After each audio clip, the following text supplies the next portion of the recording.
footage that we have here. This is off of the YouTube for the Rolling Hills. Now, Rolling Hills is a manufactured home park in Maplewood that is along Century Avenue and by Maryland and Century Avenue. For those of you who are thinking about that area, you probably go, oh, that's right, I remember that park, kind of tucked away. There's a lot of trees that shelter it from Century, and so it really is tucked away. This particular, there are several manufactured homes in Maplewood, and two of them are rather close to each other in that Beaver Lake area. And both of them, of course, are very well maintained, and it's probably some of the most affordable housing that we have in Maplewood. And over the years, not just in Maplewood, but in other communities, there has always been this conflict between having manufactured home parks and whether or not to have them. And so a number of communities throughout the metro area have actually eliminated most, if not all, of their manufactured home parks. And that, of course, is of a great concern to those folks who live in manufactured home parks, because where do they go if their mobile home park has been shut down and then sold to developers? Because, as I mentioned, mobile home parks are one of the most affordable places to live, and many of those manufactured homes, though, if you look at them, especially the newer ones, you know they're not cheap housing. They are indeed very well maintained, well kept up, and very well built, and they can be easily 3-bedroom homes. And so this is why it is so important to make sure then that, especially if your community is concerned about affordable housing, that, you know, if you have manufactured home parks within your community, of making sure that that is not something necessarily that your elected officials figure out a way how to engineer them out of the community.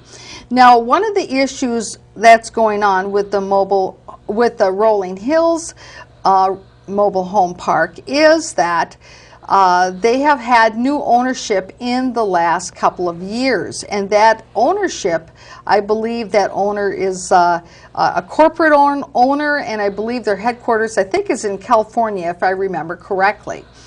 And one of the issues that's been happening is that the owner of the land, because see, the folks who reside in a manufactured home park, they own their own homes, but then they rent the land, that lot that their home is on. And so, and of course, then there's the utilities and all that. But what has been going on is that this corporate owner has actually been increasing many of the day-to-day fees and expenses and the cost of the rent of the lots greater than really what the cost of living is, higher, and a greater increase even than what the property taxes are. And one of the issues then that the residents have is that they also can't get these folks to the bargaining table to try to negotiate with them. And then one of the issues that's happened is that this particular manufactured home park, in order to have been there to start with, they have what's called a conditional use permit, which says that if the landowner does certain things and maintains certain criteria that are part of that conditional use permit, then as long as they maintain that, then they can have that permitted use. And so one of the issues is in the storm shelters, the tornado shelters that have to be on the premises there, you know, are there going to be bathrooms or not? Because that was a condition originally of the city council years and years ago. But the new property owners, the new corporate owner, they weren't maintaining the bathrooms and they took them out. So that sort of gives you an idea of where we're at as the setup for the film footage now that we have. Again, this is from YouTube, and so of course if you want to, and you want to see this again after the program, you can simply of course go to the internet, and you can go to Google and put in YouTube, so you can get yourself to the YouTube, and then you can put in Rolling Hills, or you could, if you go to Google and you say you want to go to Rolling Hills, Maplewood, Minnesota, it'll bring you to the website for Rolling Hills, which then will have the links. So either way, you can do it from either way.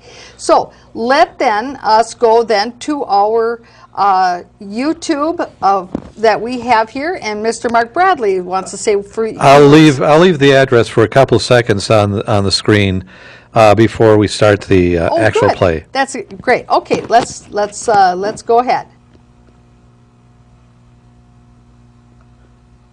Here we go.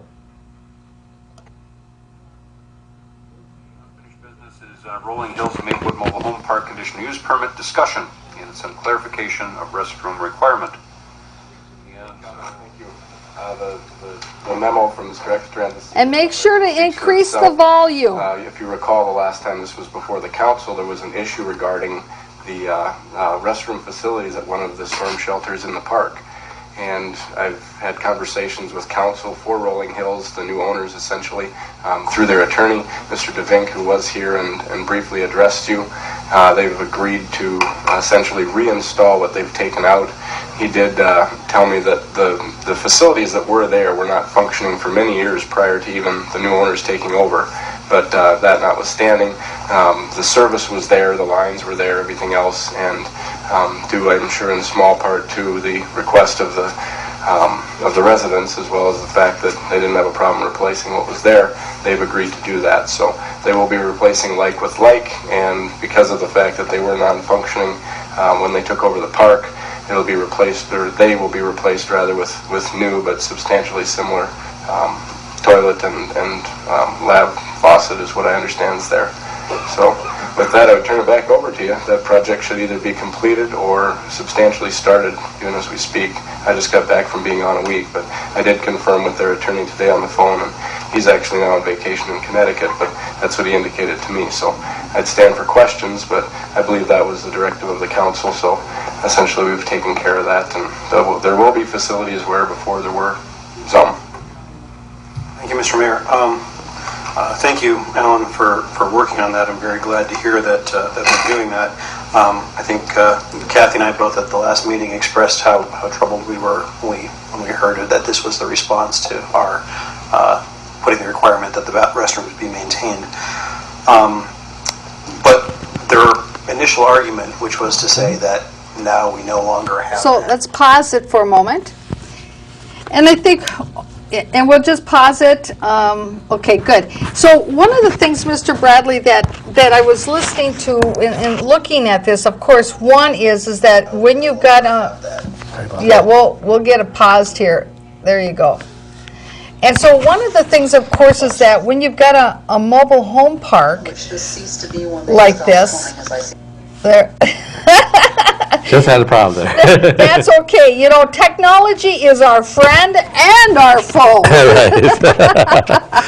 So, but the thing is that I'm struck by is that, of course, certainly everybody knows how essential it is to have a storm shelter in a manufactured home park, because obviously these are homes that do not have basements, and that when you have the storm of the type where you need to seek shelter, everybody knows you have to have adequate storm shelters. Well, you know, I have a little problem here because of this is a new owner, and as I understand it, when you do make a sale, an agreed upon sale, you're supposed to make sure all the different parts of it are working correctly.